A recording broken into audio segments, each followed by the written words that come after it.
I would like to start a debate on this topic, okay? I say that having the things, specifically the house, the car, the girlfriend, whatever the thing that you might be craving and whatever the thing that you might have in mind that will be bringing you that joy, that happiness, that pleasant state that you are eventually craving to get to, holds nothing. And despite of the momentarily few hours, maybe few days, maybe few weeks high that those things, when you're getting to those things, will eventually not get you to this place that you are eventually wandering. At least this is a story for me. And so about me, throughout the last 1.5 years, I took monk mode very, very seriously. I was quitting social media altogether. I had a very, very long period when I didn't really use YouTube either. So basically I was with my thoughts, with nature, and with my business.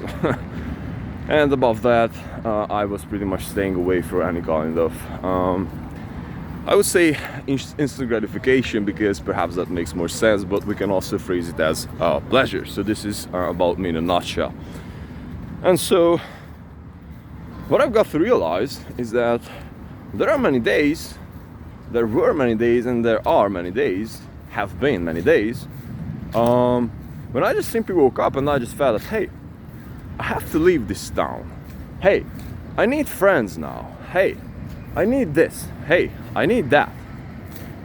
And so what I've got to realize that many times I would say that not necessarily that I wouldn't have the opportunity to eventually chase after those things, but I made a decision not to chase after those things that I just simply got my mood for instantly, because I'm on a bigger mission here. Because I'm about to build up my business first, then after I've been able to build up my business, I will be concentrating more on so basically building up my business up onto the point where I'm not part of the operation, so therefore from there on I can focus more on the things that I truly and only enjoy doing, and get back more into this creative flow state, which when you're involved into the operations is harder. Let's just put it this way. So every single such days, I'm just simply waking up, and most of the times what I'm doing, or what I've done, is that I just simply got here and I was with myself, you know. I made a good workout session, running. Most of it was running, working out, especially last year's street workout. And then I've got to realize that after a good workout session, all of those things just went away. So basically my conclusion was that, hey, these are emotional states. And so since I do have these emotions, which are eventually prompting me to feel in a certain way, which are prompting me to have certain ideas regarding to how I'm supposed to get out of that state, might be holding the solution, right? And so now that I've been able to release the actual emotion behind that thing, I just got to realize that I don't necessarily need that thing that much. And so this is, by the way, but this is a quick side note here, how I'm able and how I've been able to go through perhaps some of my greatest challenges. You know, like I was alone, didn't really have a mentor. I was just like, you know, like on this road and on this path, and having many days when I was like super discouraged. And because of this, I just simply found this way of working with my body and releasing the emotion and the tension behind, and just, you know, getting back on track. Because without those emotions, I don't have the desire and don't have the need to actually quit those things. That and this is the fundamental idea that I would like to talk about here. Because when we will get to those things, and when we'll be getting that house, when we'll be getting that girl, when we'll be getting those things, okay? Highly likely we'll still have that underlying emotion, which have been caused for a different thing, which have been prompted us to eventually come up with something, a future thing, that might be the solution for that, okay? At least this is what I'm experiencing, and perhaps this could be true in many instances. And so what this led me to realize is that if I'm good here, like inside, then everything is good. If my emotions are all proper, then I'm all good. If I'm operating good on inside of myself, also health-wise, then I'm good. And I'm not saying that I don't have desires. Of course I do have, but I can control them more consciously.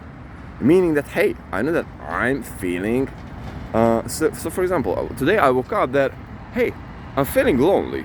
Okay. What do? I come out here, work out. What I've got to realize, hey, I'm feeling lonely because I ate a certain type of food. And this is ridiculous. This is ridiculous. I'm feeling lonely because I ate a certain type of food. I'm feeling that I want to change the world because I maybe overate on, saturated fats. So at least this is how it works for me in my body. And so finding out these little things is perhaps the actual core of the journey, because now that I can see and now that I can understand the emotions and now that I can understand the mechanism behind this whole thing, then what is happening is that I'm more like in control. And so this is what Stoicism is all about. This is what perhaps the fundamentals of the religions are all about. Know thyself, okay? Because if we do, then nothing can really harm us in a way that anything can happen, but I'm in control of how I'm reacting to those things. And so in this regard, what I do believe mostly is emotional control and self-control. And if we are able to get such places, or quote-unquote achieve such places, then we'll be good. Then not necessarily that we will be craving those cars and those things, but hey, I don't have those things and I'm good. And so I'm not saying that like don't make money or anything like that.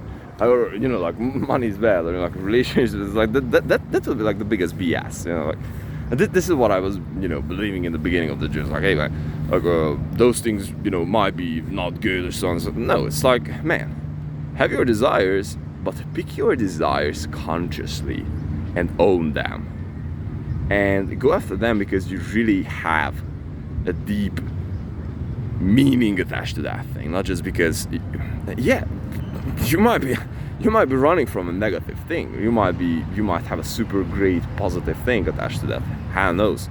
The point is that thing will be emotional, and if you understand that underlying emotion, then you won the game. Not necessarily then, but when you are able to also control that.